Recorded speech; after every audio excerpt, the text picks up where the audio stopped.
Señor, te damos infinitas gracias. Gracias, Señor, porque sin merecerlo tú has tocado nuestros corazones. Nos has salvado, Señor, y nos tienes aquí. Te pedimos que hoy, al escuchar, al experimentar, al saber de tu misericordia, podamos ser fuentes inagotables de misericordia hacia los demás, confiando en que algún día recibiremos la misericordia de tu mano también. Esa misericordia consumada al día en que tú nos permitas ver tu rostro cara a cara. Te pedimos todo esto en el nombre del Padre, del Hijo y del Espíritu Santo. Amén. Tome asiento. La Biblia en el libro de Mateo lo que nos muestra son las bienaventuranzas. Bienaventuranzas que por lo demás venimos viendo hace varias semanas. Y estas bienaventuranzas nos orientan y nos muestran cómo es el carácter del cristiano que pertenece al reino de Dios. Ya hemos visto cómo es que los pobres en espíritu heredarán el reino. Hemos visto cómo los que lloran cuando van a las plantas de Dios van a ser consolados. También hemos visto cómo las personas que tienen hambre y sed de justicia son las personas que serán saciadas. Hemos visto también, hace 2 semanas atrás, cómo las personas que son mansas y humildes heredarán la tierra. Pero el día de hoy, el libro de Mateo nos lleva a otro carácter esencial del creyente. Y este carácter es la misericordia. Y quizás puede estar muy relacionado con la exposición de la mansedumbre del creyente, cómo debe vivir. ¿Por qué? Porque la misericordia es uno de los atributos más llamativos y más preponderantes que nosotros encontramos en el reino de Dios. La misericordia es algo que permea todo el reino de Dios. No hay nada que pueda escapar a la misericordia de Dios. Y la pregunta entonces sería, ¿por qué la misericordia es tan importante? Y si es tan importante, ¿cómo podemos mostrarla? Porque las palabras de nuestro Señor son: bienaventurados los misericordiosos, porque ellos recibirán misericordia. Eso es lo que nos dice el libro de Mateo en las bienaventuranzas. Por lo tanto, les pregunto, ¿cómo creen que estas palabras se las tomaron los primeros oyentes?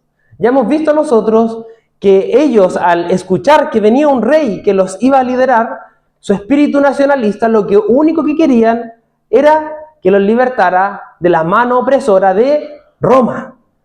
Por lo demás, si ellos escuchan que viene un rey y que les va a dar las llaves o las claves de cómo es este reino, ¿qué esperarían de ese rey?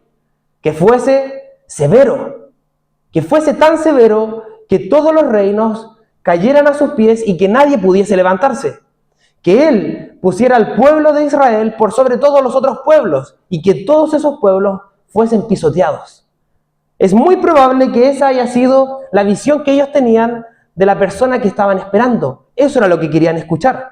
Pero cuando se abre la boca de Jesús al decir esta bienaventuranza, lo que escuchan es: bienaventurados los misericordiosos, porque ellos recibirán misericordia. Así que lo primero que quiero decir es que tenemos un rey misericordioso. Nuestro rey es misericordioso. Su atributo es la misericordia, dentro de muchos atributos. Y entiendan misericordia, mis hermanos, como el amor hacia quien está en miseria, el amor hacia quien está perdido, el amor hacia alguien que es pecador y que no merece ese amor. ¿Por qué no merece el amor? Un predicador muy famoso lo que expuso fue que el amor de Dios tiene 2 brazos. Y yo no puedo extender bien este brazo, pero un brazo es la misericordia y el otro brazo es la gracia de Dios. Por un lado, el amor de Dios se manifiesta con misericordia para que las personas no reciban el castigo que merecen por sus pecados. Y por otro lado, la gracia del Señor para darles todo lo beneficioso para la salvación. Así que veamos el día de hoy cómo es que nuestro Dios es un Dios misericordioso.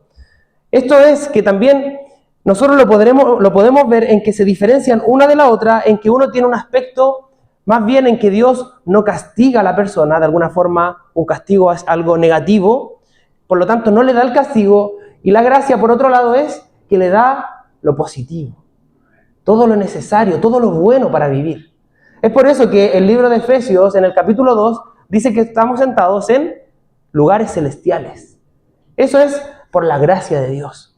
Pero como leía nuestro pastor en el versículo 4 de ese capítulo, dice, pero Dios, que en rico en amor, por su gran amor y misericordia, ¿cierto?, no nos castigó, sino que nos perdonó. Por lo tanto, nosotros vemos que la gracia y la misericordia funcionan juntas, demostrando el amor de Dios. Esto es muy importante, hermanos, porque la misericordia entonces viene a ser quien nos va a mostrar la condición en la que nosotros estamos. Nadie de los que está aquí podría realmente entender la misericordia de Dios si es que no entiende su estado primero. Realmente, ¿dónde está su corazón? Y vemos que la Biblia nos muestra evidencia suficiente de esto. En Efesios 2, capítulo 1, dice que estábamos muertos en delitos y pecados. Totalmente muertos. Romanos 3, versículo 10, dice que no hay justo, ni siquiera uno. No hay nadie que sea merecedor de la gloria de Dios. Romanos 3, versículo 23, dice que por cuanto todos pecaron, todos están destituidos de la gloria de Dios. Y Romanos 6, 23, hermanos, dice que la paga del pecado es muerte. Si la paga del pecado es muerte, les pregunto, ¿qué toda persona que ha pisado esta tierra debería recibir de parte de Dios? El castigo por sus pecados, la muerte eterna. Pero cuando entendemos realmente que esa es la condición que todos merecemos, es justamente en ese punto en donde la misericordia sale a flote. Donde realmente es ahí que podemos ver lo bueno que ha sido Dios con nosotros. ¿Por qué, hermanos? Porque el pecado, al exponernos ante Dios, nos está llevando al estándar más alto posible. Me explico.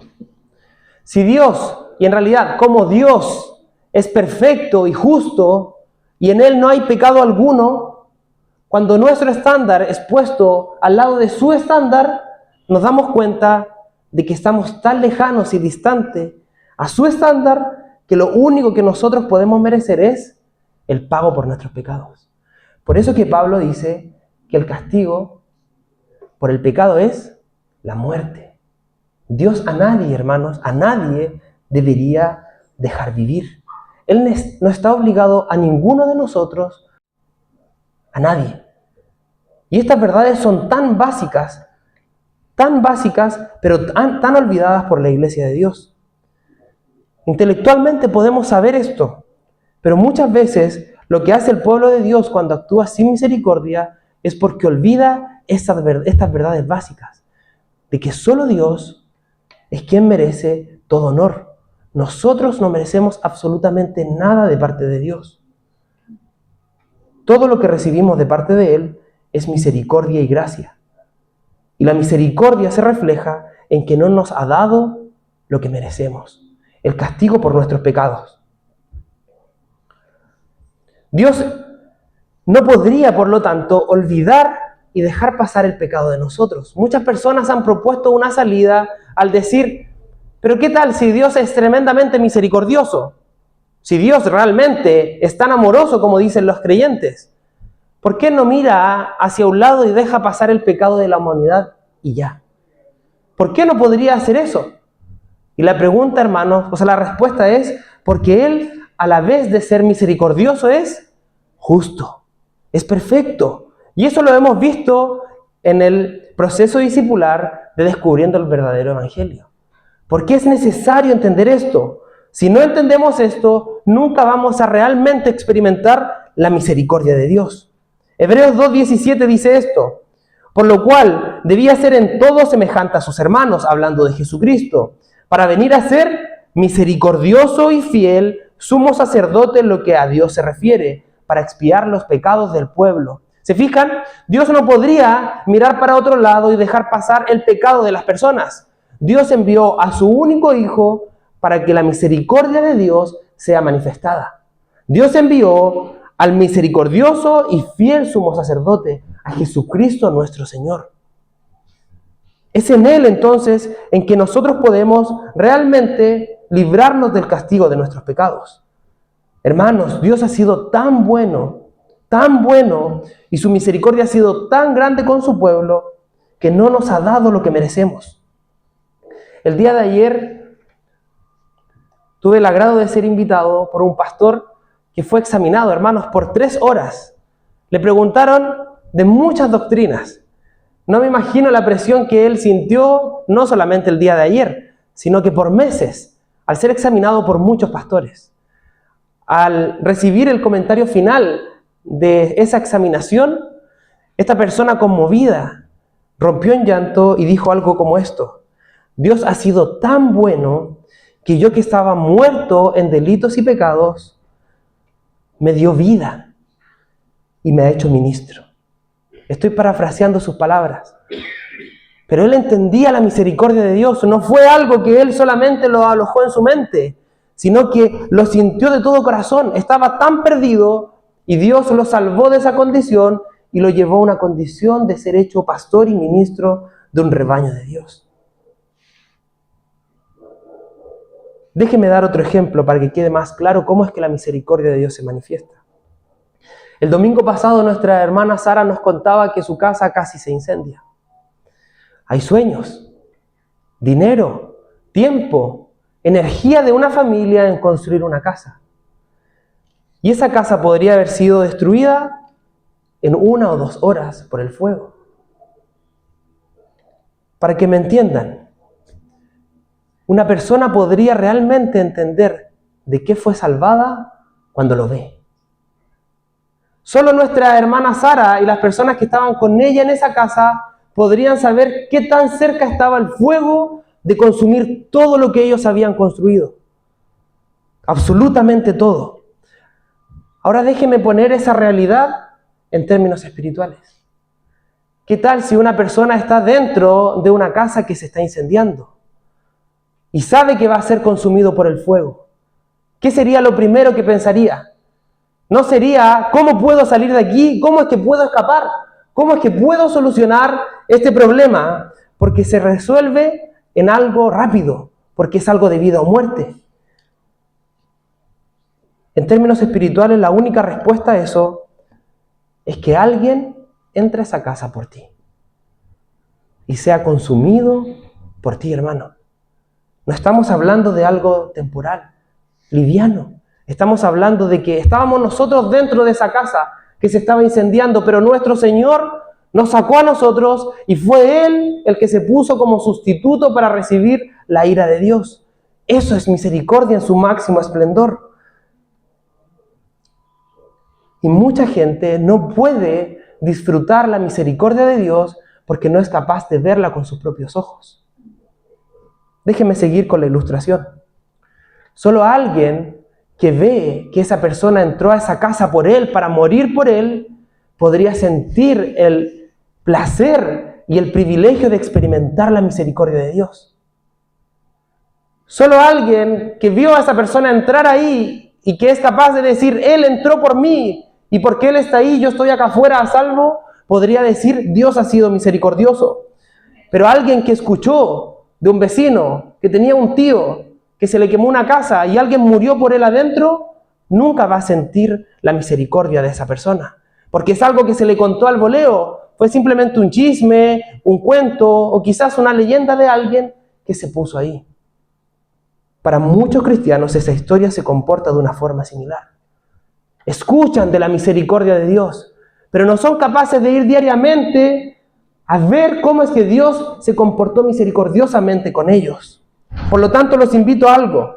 Mire hacia la cruz y verá la misericordia de Dios en las manos traspasadas de nuestro Señor, en la cabeza ensangrentada de nuestro Señor, en la espalda rasgada por los latigazos de nuestro Señor y en el corazón sediento de amor al Padre de nuestro Señor, al clamar por su amor y por su compañía.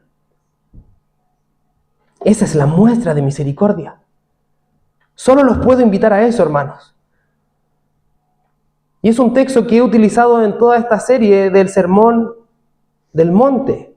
Y quiero que veamos cómo es que este atributo de Dios se manifiesta. Éxodo 34 dice que Dios, pasando por delante de Moisés, dice esto: Jehová, Jehová, fuerte, misericordioso y piadoso, tardo para la ira y grande en misericordia y verdad, que guarda misericordia a millares, que perdona la iniquidad, la rebelión y el pecado, y que de ninguna manera tendrá por inocente al malvado. que visita la iniquidad de los padres sobre los hijos y sobre los hijos de los hijos hasta la tercera y cuarta generación. ¿Sabe el contexto de esto, hermanos? Ellos acababan de hacer un becerro de oro. Acababan de hacerlo. Les pregunto, ¿Dios podría haber exterminado a todo el pueblo de Israel y haberlo hecho caer a uno por uno, a excepción de Moisés y unos cuantos pocos? Pero Dios fue tan misericordioso que les dio un día más de vida para... Algunas personas podrían replicar que Dios exterminó a miles en ese día del pueblo de Israel. Pero yo les replico, no fue la misericordia que hizo que Dios exterminara a miles y no a todos. Dios es justo, hermanos. Y en este episodio se refleja claramente cómo es que Dios se manifiesta. No despreciemos la misericordia de Dios como la despreció el pueblo de Israel en el desierto. El Evangelio de Cristo a nadie nos puede dejar indiferente. Todos somos receptores de la misericordia de Dios. Tanto el pastor de una congregación como el último hermano que entró. Como una persona que quizás puede llegar en un estado quizás de ebriedad, quizás no entendiendo bien en cómo se siente. ¿Qué tal la misericordia de Dios para esas personas? Como del hermano más antiguo de esta congregación es es receptor de la misericordia, como el hermano más pequeño o nuevo de esta congregación. Todos merecemos estar aquí, todos necesitamos estar aquí, todos necesitamos entender que si no vamos a buscar a Dios por su misericordia, ¿qué estamos haciendo? No hay nada que podamos hacer para ganar esa misericordia, pero todos la necesitamos. Tú y yo, hermano. Por lo tanto, te pregunto, ¿qué hiciste tú sino que aportar pecado para que el Hijo eterno de Dios muriera en tu lugar? Y ahí es cuando nosotros vemos la misericordia de Dios. Esta misericordia debe ser algo que nosotros continuamente vayamos a ver. El punto es este, hermanos. Necesitas tú y yo, todos nosotros, la misericordia de Dios. Y usted puede decir, pero David, el texto decía, bienaventurados los misericordiosos. ¿Por qué me estás hablando de que necesitas misericordia? Si el texto es una demanda para el pueblo de Dios, deben ser misericordiosos. Pero lo primero que debemos entender para nosotros ser misericordiosos es cómo Dios se comportó con nosotros. Si no entendemos eso, jamás seremos misericordiosos. Seremos todo lo contrario, tan severos que seremos repugnantes para las demás personas. Esta misericordia debe ser algo que busquemos diariamente. Hebreos 4:16 dice, así que acerquémonos confiadamente al trono de la gracia, para que podamos recibir misericordia y hallar gracia para cuando necesitemos ayuda. Les pregunto, si alguien puede entrar confiadamente a algún lugar, y esa entrada no es restringida, porque ahora por Cristo podemos ir a buscar gracia para el oportuno socorro y misericordia cuando estemos en tentación, ¿buscará a Dios domingo tras domingo? ¿Irá únicamente cuando se le presente la instancia de estar en la iglesia de Dios? ¿O irá confiadamente a buscar la gracia de Dios día tras día? Tenemos libre acceso por los méritos de nuestro Señor que se puso en nuestro lugar. Aprovechemos eso.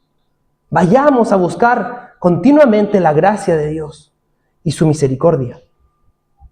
Yo no he conocido hasta el día de hoy ningún cristiano que no luche contra sus pecados, que no se sienta miserable al momento de caer, que no sienta que necesita tanto de Dios que puede vivir sin Dios.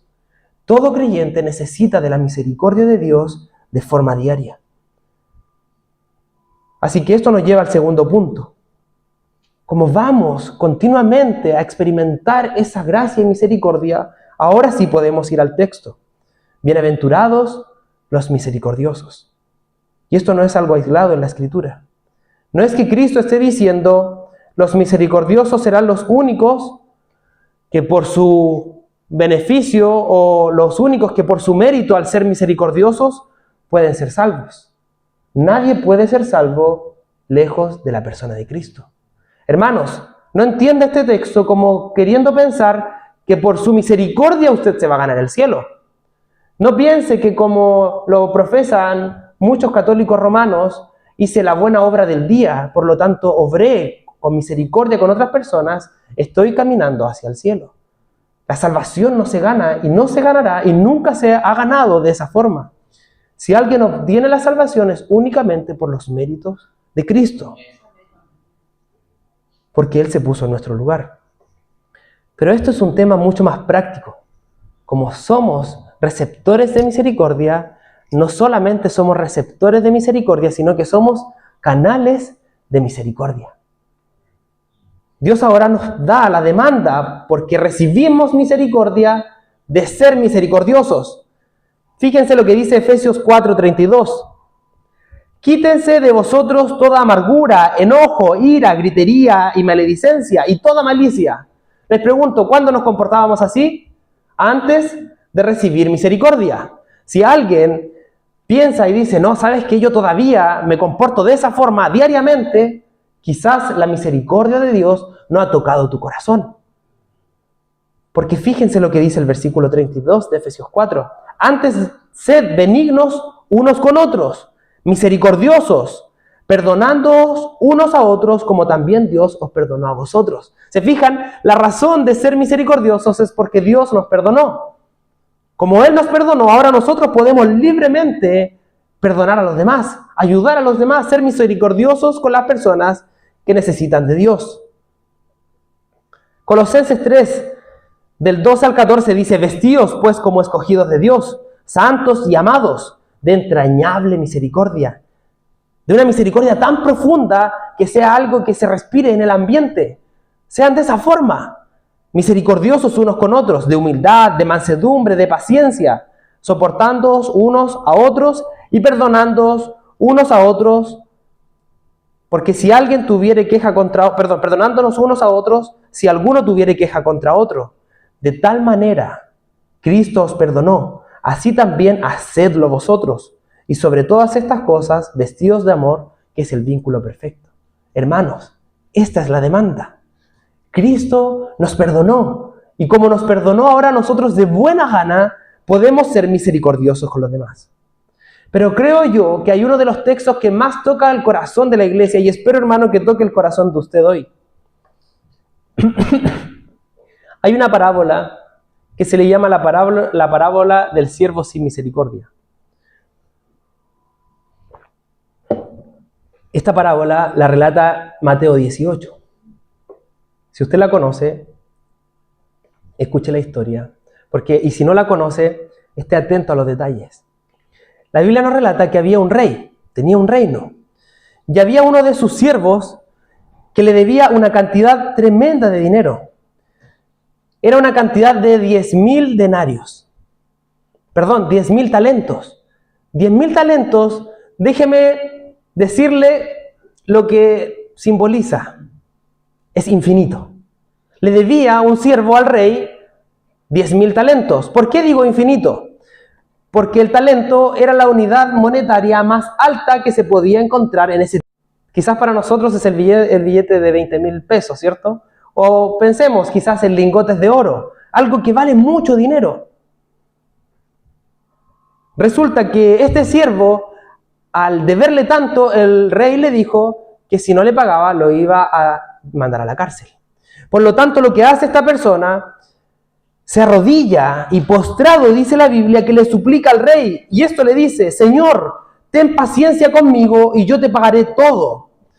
Pero la Biblia dice que el Señor, conmovido por misericordia, le perdonó toda la deuda. Nada ahora tenía que pagar. Se fija, hermanos, le debía una suma infinita a ese rey. Y el siervo se arrodilla y el rey le perdona toda la deuda. Pero la Biblia dice que él saliendo halló a uno de sus consiervos, que le debía ahora 100 denarios. Y 100 denarios para la época era como el sueldo de 3 meses. Hermanos, 3 meses le debía esa persona al otro. Por lo tanto, la Biblia dice que él empezó a cobrar esos 100 denarios. Él debía 10,000 talentos que habían sido perdonados, pero él empezó ahora a cobrar el sueldo de 3 meses. La otra persona dice que se postró a sus pies y le rogaba, ten paciencia conmigo y yo te lo pagaré todo. lo mismo que él le había dicho al rey. Pero la Biblia dice que él no quiso perdonarlo y lo echó a la cárcel.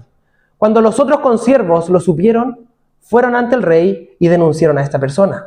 Por lo tanto, el rey le dijo esto: ¿no debías tú también tener misericordia de tu consiervo, como yo tuve misericordia contigo? Entonces su señor, enojado, le entregó a los verdugos hasta que pagase todo lo que debía. Así también mi Padre Celestial, dice Jesús, hará con vosotros si no perdonáis de todo corazón a cada uno sus ofensas. ¡Wow, hermanos! ¡Qué glorioso es esto! Les pregunto, cuando alguien les falla a ustedes, cuando alguien necesita algo de ustedes, ¿esa deuda a qué equivale? ¿A 10,000 talentos o a solamente 100 denarios? La respuesta es siempre cuando nos debemos unos a otros, cuando nos fallamos unos a otros, lo que simplemente estamos nosotros ofendiendo o siendo ofendidos son simplemente 100 denarios. Pero la deuda que nosotros tenemos con nuestro Rey que está en los cielos, con nuestro Rey que murió por nosotros, son 10,000 talentos. Es una deuda impagable que solamente Él puede perdonar. ¿Qué vale más entonces? ¿La deuda que el Señor te perdonó a ti o la falta que muchas veces negamos de perdonar a nuestros hermanos? Simplemente, hermanos, claramente la deuda que el Señor nos perdonó a nosotros. Porque no hay traición más grande, cósmica, que la que nosotros hemos cometido con nuestro Señor. Esa traición vale de una forma infinita. Es una traición que la cometemos diariamente. Por eso que necesitamos de su misericordia diariamente. ¿Qué haremos entonces con quienes nos ofenden? ¿Seremos severos como este siervo? ¿O seremos misericordiosos como este rey? Algo debemos hacer como iglesia. Necesitamos comprender que la deuda que ha sido perdonada es infinitamente superior a cualquier deuda que alguien pueda tener con nosotros. Todo debe ser perdonado. Les pregunto entonces, hermanos, ¿contra quién o hacia quiénes van a mostrar misericordia? Porque necesitamos comprender esto.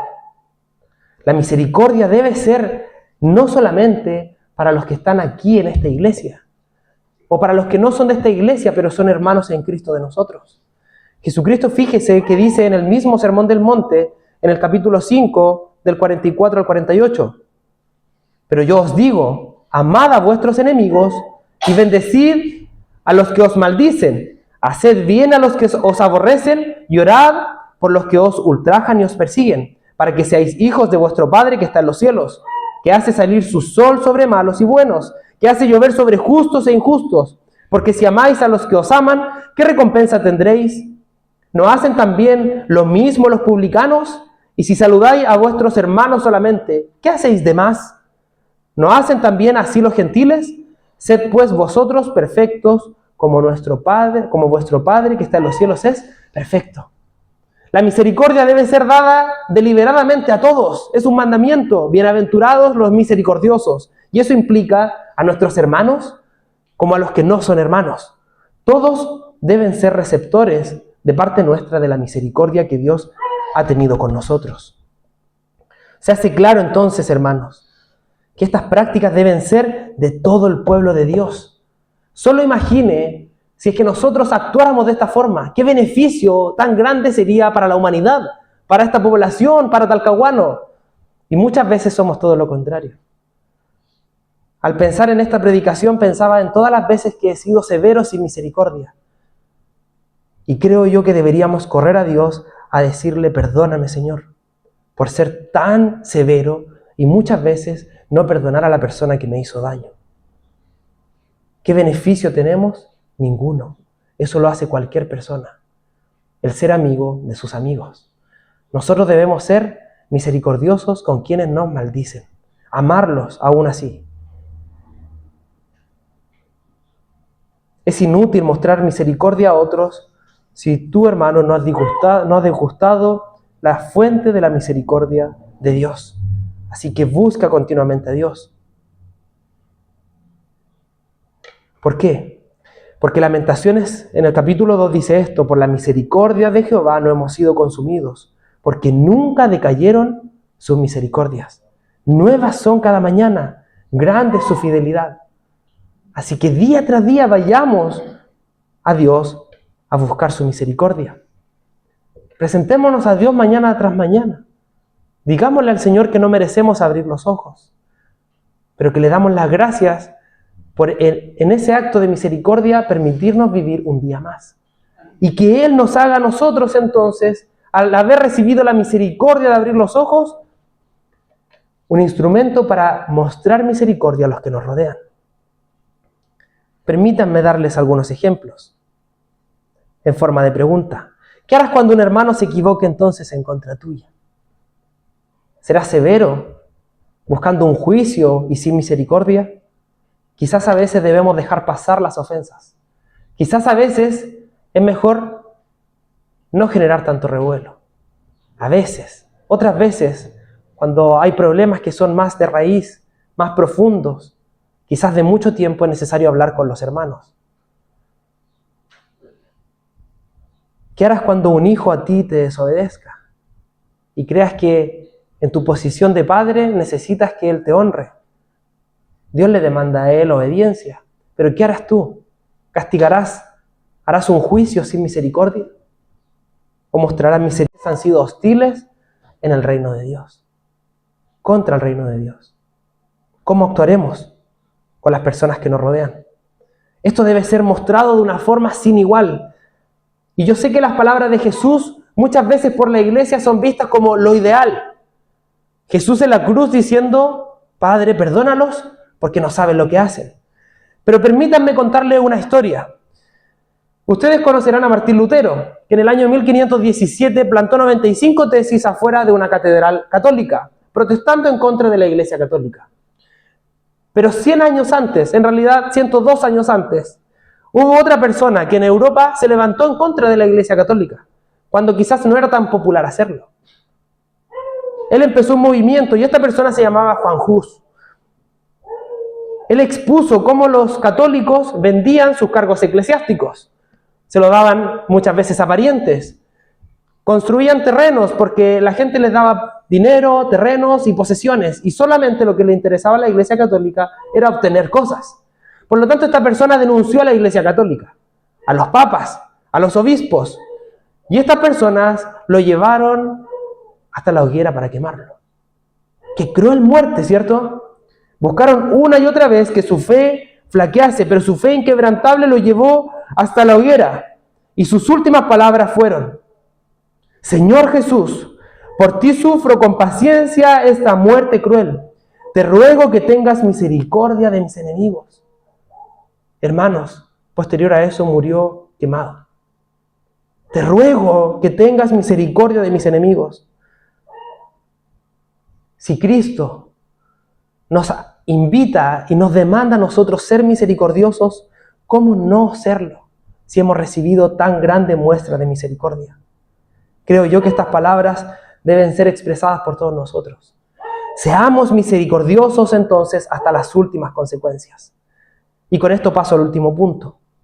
La promesa es: bienaventurados los misericordiosos, porque ellos recibirán misericordia.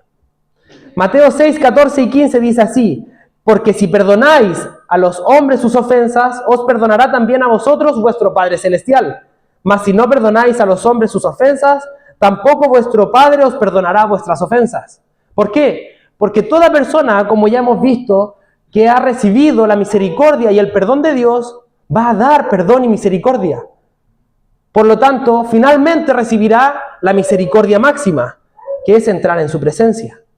Santiago 2:13 dice: porque juicio sin misericordia se hará con aquel que no hiciere misericordia.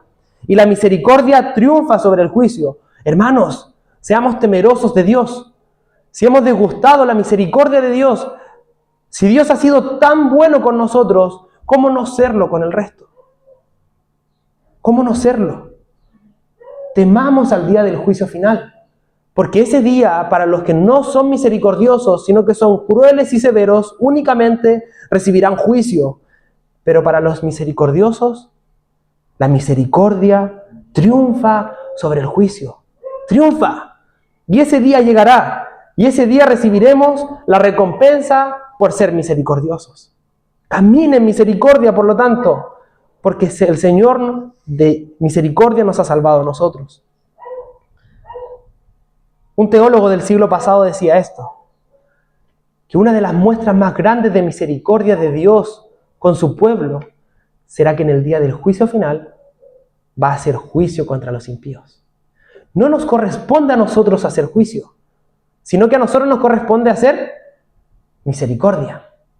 Pero Dios, que es todopoderoso y suficiente para juzgar a cada ser humano, Él hará juicio. Y permítame explicarle por qué ese acto de juicio va a ser en misericordia para nosotros. Usted no lucha diariamente contra el pecado, contra Satanás, contra el príncipe de este mundo, contra la ideología de este mundo y contra las personas de este mundo que os oponen al reino de Dios. En ese día, eso cesará. ¡Qué glorioso será cuando tengamos el alivio de que todas nuestras luchas habrán valido la pena! Ahora estaremos frente a nuestro Dios y por su misericordia nosotros podremos disfrutar la eternidad con Él sin luchar contra Satanás, contra nuestro pecado y contra las personas que nos rodean que están en contra de nuestro Señor. ¡Qué glorioso es eso! Por lo tanto, anhele ese día, el día en que la misericordia de Dios va a ser consumada. Ese día de juicio, pero que para nosotros será de salvación y misericordia. En conclusión, hermanos, te pregunto, ¿cómo estás viviendo hoy? Es necesario que corras a Dios. Quizás esta palabra ha desnudado muchos aspectos de tu corazón. Quizás piensas que has sido muy severo, pero corre al que abre los brazos llenos de misericordia. Solo Dios puede abrazarnos y hacernos sentir perdonados, para que nosotros después podamos ir al resto y perdonar y actuar en misericordia. Las palabras de Jesús fueron: bienaventurados los misericordiosos, porque ellos recibirán misericordia. Póngase en pie y oremos al Señor. Señor, te damos gracias. Muchas gracias, Señor. Gracias porque con paciencia nos has salvado. Nos viste antes de crear todo y nos salvaste. Señor, no merecemos absolutamente nada de todo lo que tenemos. Gracias, Señor, porque hoy pudimos levantarnos y llegar a este lugar, porque por tu misericordia no fuimos consumidos. Hay tanto pecado todavía en nosotros, pero Señor, te pedimos que tú nos guíes hacia ese día en donde recibiremos la misericordia consumada, hacia ese día en donde el juicio no triunfará sobre la misericordia para nosotros, sino que en ese día de juicio final recibiremos misericordia tuya. Señor, te pido por cada uno de nosotros, todos luchando con distintas cosas, pruebas, pecados, te pido que nos hagas victoriosos sobre ellos. Por tu misericordia podamos ir a ti continuamente, Señor. Ayúdanos en esta labor diaria. En el nombre del Padre, del Hijo y del Espíritu Santo. Amén. Amén. Tome asiento.